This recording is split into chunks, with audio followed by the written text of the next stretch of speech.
በጣም ጠንካራ የሆነ ማንነት ያላቸው ሰዎች የሚጠቀሟቸው 8 ቃላቶች። የመጀመሪያው ይህንን ለየት ባለ መንገድ ነው ያየሁት ይላሉ። I see it differently። ዝም ብለው ከማንም ጋር ለመስማማት አይሞክሩም። የራሳቸውን ልዩ እይታ በድፍረት ያቀርባሉ። ሁለተኛው ይህንን በፍጹም ማድረግ አልችልም ይላሉ።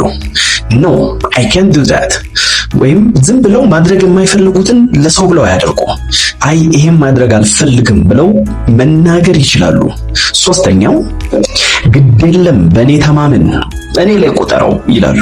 ኃላፊነትን ይወስዳሉ ማለት ነው። አራተኛው ወደዛ ልትረዳኝ ትችላለህ ይላሉ። በግልጽ ከሰው የሚፈልጉትን ነገር ይናገራሉ።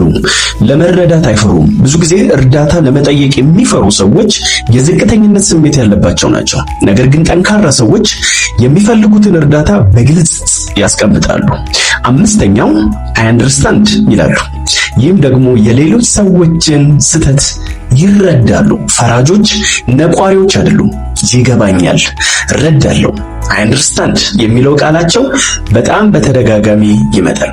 ስድስተኛው ጠንካራ ሰዎች የሚጠቀሙት ቃላት ልክ ነህ፣ ተሳስቼ ነበር ለማለት አይፈሩም ወይም ይህን ቃል ይደጋግማሉ። ይህም ደግሞ ስህተትን ለማመን ሁልጊዜ ፈቃደኞች ናቸው።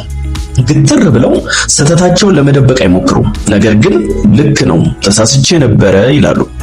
ሰባተኛ I forgive you ይላሉ። ይቅር ብያለሁ ይላሉ።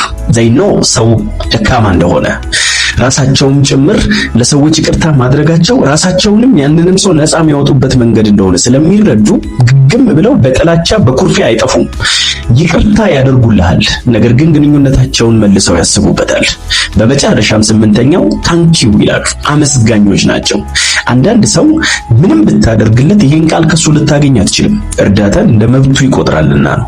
እነዚህ ሰዎች ግን ጠንካራ ሰዎች ግን ሁልጊዜ ውለታን ማግኘት መብታቸው እንዳልሆነ ስለሚረዱ ሁልጊዜ ያመሰግናሉ፣ ፈጣሪንም ሌሎች ወዳጆቻቸውንም።